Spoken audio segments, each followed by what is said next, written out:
Here's problem 25 from the 2024 AMC 8.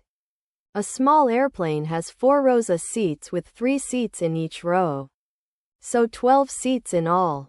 8 passengers have boarded and are seated randomly, leaving 4 empty seats. A married couple is next to board.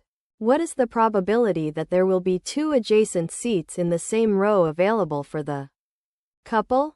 You can pause here and solve the problem before seeing the solution.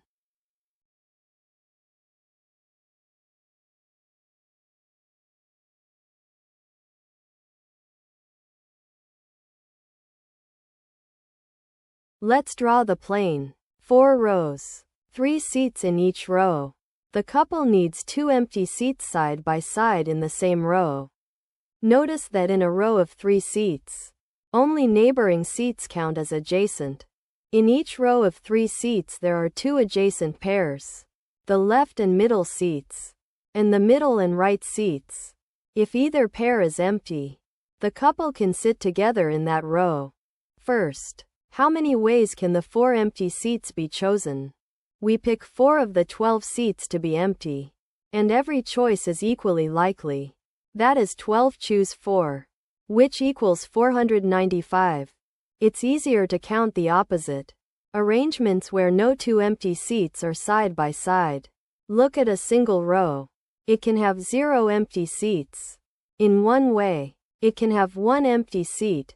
In 3 ways, it can have 2 empty seats only as the 2 end seats. In 1 way, and 3 empty seats is not allowed, because then 2 would be adjacent. So each row contributes the polynomial 1 plus 3x plus x squared, where the power of x counts the empty seats in that row. For all 4 rows we multiply 4 of these together, and we want the coefficient of x to the 4th. Since there are 4 empty seats in total, that coefficient works out to 195. So there are 195 arrangements with no adjacent empty pair. The probability of no adjacent pair is 195 over 495, which simplifies to 13 over 33. The probability we actually want is 1 minus that, which is 20 over 33. So the probability is 20 over 33.